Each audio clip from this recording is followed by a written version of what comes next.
Şöyle güzel bir yerden hepinize selamlar. Bugün polislikten istifa edip dünya turuna çıkalı 1,5 yıldan fazla oldu. Gerçekten yolculuğumu takip edenler bu yolculukta düşmelerime, kalkmalarıma hepsine şahit oldular.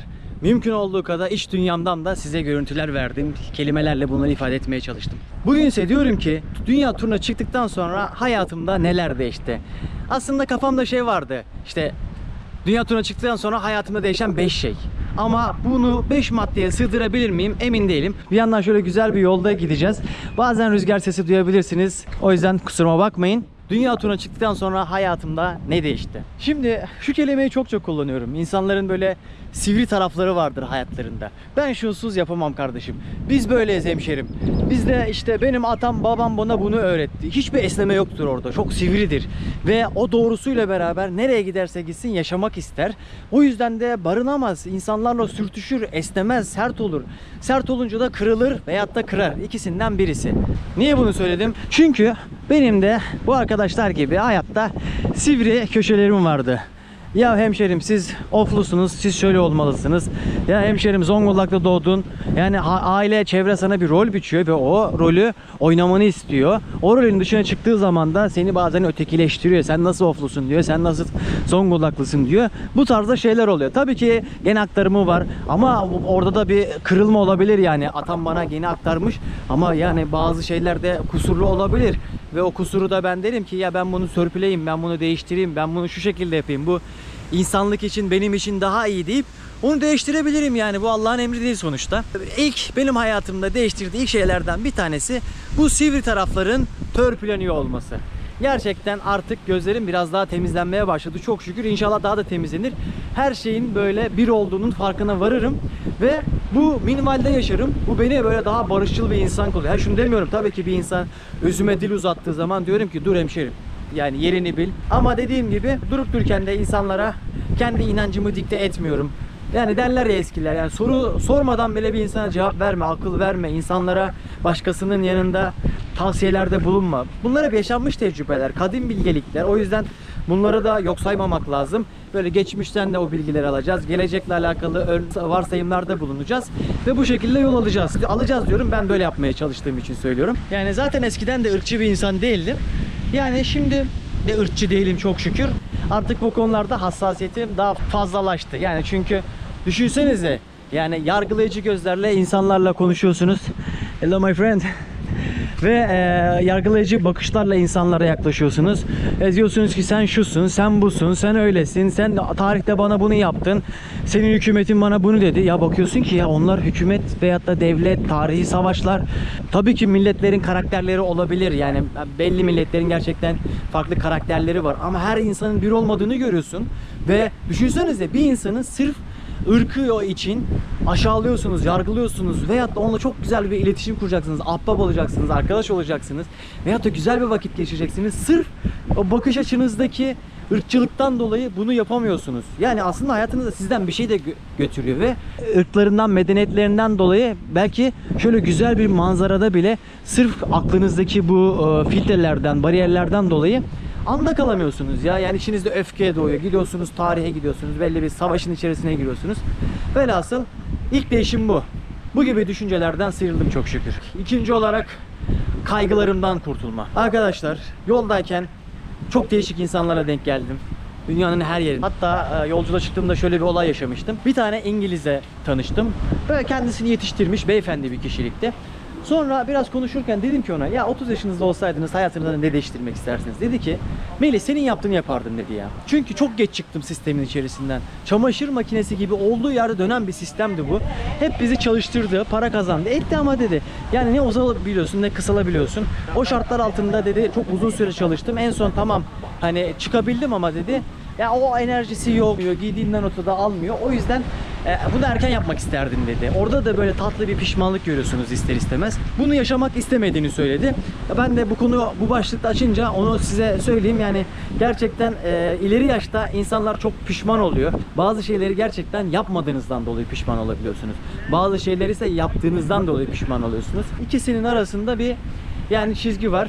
O yüzden bana hep şey derler, pişman oldun mu, pişman oldun mu? Dedim ki yani ben bunu yapmasaydım pişman olabilirdim. Allah pişman etmesin, bu da insani bir şey. İnsan pişman da olabilir yaptıklarından dolayı. Veyahut da kabullenir, pişman olmadan bir diğer sayfaya bakar, bir diğer basamağa yönelir. Kaygılara gelince, yani şehrin içerisinde etrafınızdaki şu insanları düşünün şu anda. Onların bir gündemi var. Siz de o gündemi içerisindesiniz. Gündeminiz değişiyor. Çünkü kendi kaygılarını, kendi streslerini size empoze ediyorlar. Diyorlar ki diyorlar savaş olacak, diyorlar ekonomik kriz kapıda falan derken ister istemez o ruh haline giriyorsunuz. Ya stresli bir insan veyahut da huzursuz bir insan gerçekten işine yönelip orada üretken olabilir mi? Yorumlarda belirtin lütfen. Ben de bu kaygıları nasıl yenmeye başladım? Çok mu şanslıyım? Yok. Yani şu özgüven geldi bana. Benim elim ayağım tuttuğu müddetçe çok şükür dünyanın her yerine gider, iş bulur, çalışırım. Yeter ki iyiliğimden, karakterimden ödün vermeyeyim, çalışayım. Karşımdaki insana fayda sağladığım müddetçe, yani onun sana hakkını vermemesi için ya karaktersiz olması gerekiyor. O yüzden şu anda da şey modundayım, yani her gittiğim yerde hayatımı idame ettirecek parayı kazanabileceğimi düşünüyorum. Dediğim gibi Allah kaza bela vermesin. Şu anda bulunduğum yerde bile çok değerli bir insanla tanıştım. Burada bir restoran işletiyor. Ve bana dedi ki ya Melih, ben seninle çalışmak isterim dedi. Bakın ben seyahat ediyorum. Yani ben tabii ki hiç sormadım şartlar vesaire. Çünkü şu anda seyahatime daha fazla yoğunlaşıp dijital göçebe olma yolunda mücadele veriyorum. İçerik üretiyorum. İnsanların sosyal medyalarını yönetmesine yardımcı olmaya çalışıyorum. Bana da bu teklifte bulunduğu için teşekkür ettim. Ve dedim ki şu anlık düşünmüyorum ama düşünürsem muhakkak yazarım. O kadar çok bu şekilde kapılar açıldı ki yolculuktayken. Çünkü abi çok geliştiriyorsunuz. Dedim ya hayatımda neler değişti. Üçüncü maddeye gelirsem kabiliyetlerim. Bunların en başında İngilizcem. Çok şükür İngilizcem güzel bir seviyeye gelmeye başladı. Biraz daha böyle kurallı konuşursam artık çok rahat bir şekilde böyle sokak röportajı yapabilecek aşamaya geleceğim. Hani hala konuşuyorum, insanlara soru soruyorum ama bazen yani sokakta öğrendiğim için, seyahat ederken öğrendiğim için eksiklerim var. Ama hiç sorun değil. Yani sonuçta ben İngiliz değilim. Öğrenebildiğim kadar öğrenirim. Yoldayken zaten geliştirmeye çalışıyorum. Bakın arkadaşım da burada mesela hem dünyayı geziyor hem de sanatından para kazanıyor ki çok güzel yapmış mesela. Çok güzel, çok değerli. Hay. Arkadaş da mesela bak kabiliyetlerinden para kazanıp dünyayı geziyor burada. Hayatını idame ettirmeye çalışıyor. Dediğim gibi üçüncü olarak dil, kendini ifade etme, iletişim becerisi, bunların geliştiğini hissediyorum. Ya video yanlış anlaşılmasın, böyle kendimi övüyormuş gibi bir video çekmek istemedim ama sonuçta videonun başlığı işte hayatımdaki değişimler, konu başlığı altında konuştuğum için benim hayatımdaki değişimler bunlar oldu. Dördüncü olarak dünya turuna çıkmam benim kendimi bulma yolculuğumda bana çok güzel kapılar açtı. Çünkü hep söylediğim bir şey var. İnsanlar bana ayna oluyor. Ben insanlara ayna olmaya çalışıyorum. Yoldayken okuyorum filan derken böyle hani bazen bu alanda hiç paylaşmıyorum filan ama iç tarafta böyle hep soru şu, yani Melih en iyi ne yapabilirsin? Ne yapmak istiyorsun? O yüzden onu bul, onu yap. Orada üretken olursun, sonra ekonomik kaygın da kalmaz. Onun için mücadele ediyorum şu anda. Yani elime 3 kuruş para olsa bununla alakalı değerlendirmeye çalışıyorum. O yüzden bu kabiliyetlerin de benim hayatımı ne kadar kolaylaştırdığını görmüş oldum. Ve bu değişimler de benim bu yolculukta edindiğim değişimler. Hepsi bir anda olduğunu söyleyemem. Tabii ki alttan gelen şeyler var. Hep söylediğim bir konu var. Yani şu anda ne yapıyorsam 5 yıl sonrası için bir yatırım yapıyorum. Belki 5 yıl sonra bir verebilir, meyve vermeyebilir ama buna kesinlikle değeceğini düşünüyorum. O yüzden ben bu mücadeleye girdim ve devam ediyorum. Ve pişman da değilim. Hep bu soruyu da soruyorlar. Pişman mısın? Yok, pişman değilim. Yani çünkü arkadaşlar böyle bir yerdeyim. Bir yandan deli gibi sabahlara kadar içerik üretiyorum, edit yapıyorum, hem video çekiyorum. Bir konu hakkında konuşabilmeniz için orayı biraz yaşamanız gerekiyor. Orayla alakalı bir fikrinizin olması gerekiyor. Yeri gelip insanlarla röportaj yapmanız gerekiyor. Bir yeri araştırmanız gerekiyor aktarabilmeniz için. Yani bilgisizce gittiğiniz zaman orası hakkında konuşamıyorsunuz. Şöyle bir yerde hem çalışıyorum hem de hayatımı yaşıyorum. Yani bir nevi dijital göçebelik dediğim nokta bu. Hayatımdaki değişimlerden bir tanesi, polisliği bıraktıktan sonra hayatım daha özgür hale geldi. Yani artık gerçekten çok daha özgürüm. Kendi kararlarımı kendim veriyorum. Başkası beni yönetmiyor.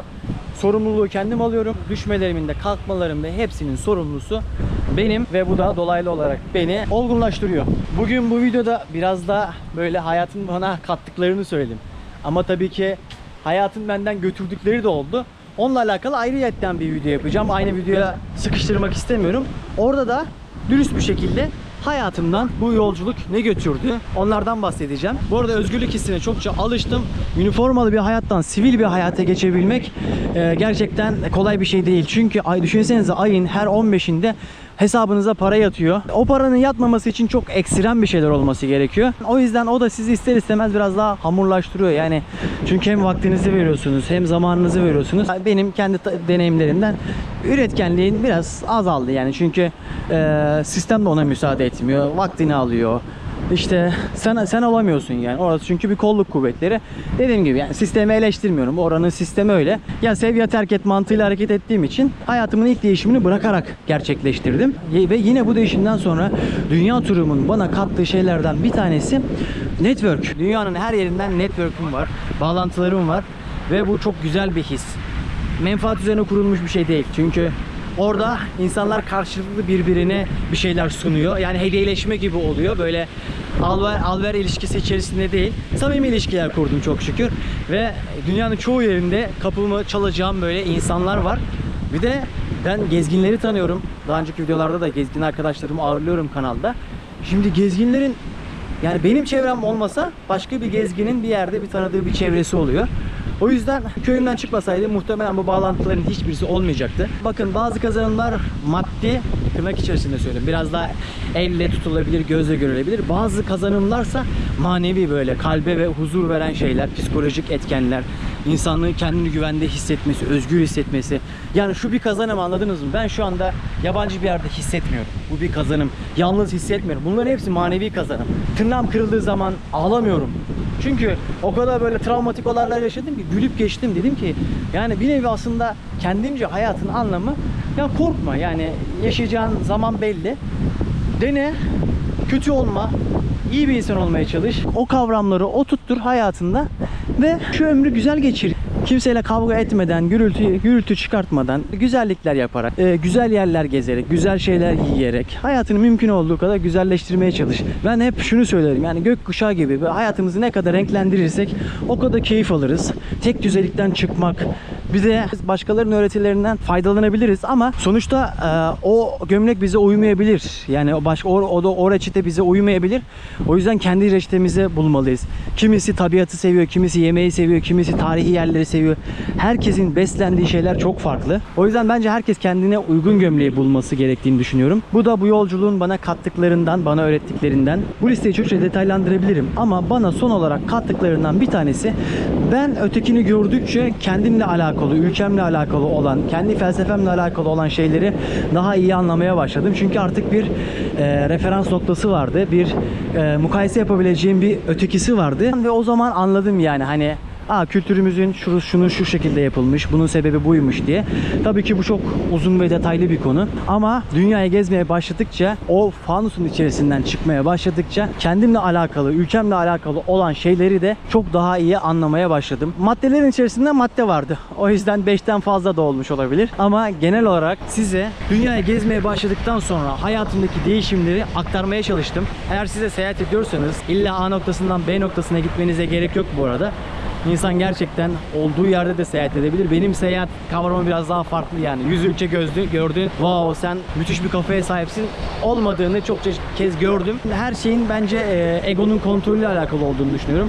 Yani 100 tane ülke gezmiş arkadaşlarla oturup bazen paylaşımda bulunamıyorsun. Çünkü araya ego giriyor. Kabartılmış, şişmiş bir ego girdiği için de samimi bir iletişim olmuyor. Sohbet, muhabbet olmuyor. Çöp oluyor tabiri caizse benim perspektifimden. Siz de merak ediyorum. Lütfen yorumlar kısmına değerli düşüncelerinizi belirtin. Siz yolculuklarınızda nasıl değişimler yaşadınız? Sadece olumlu kısımları yazabilirsiniz. Olumsuzlar için ayrıyetten bir video çekeceğiz. Yani bu videonun devamı da gelmiş olacak. İzlediğiniz için, izlemeye değer gördüğünüz için teşekkür ederim. Şu anda dünyanın bir ucunda, Kamboçya'da hayallerini gerçekleştirmeye çalışan bir gezginin hikayesini dinliyorsunuz. Ve ben elimden geldiğince size bunu en iyi bir şekilde sunmaya çalışıyorum. Bir dahaki videoda görüşmek üzere. Kendinize iyi bakın.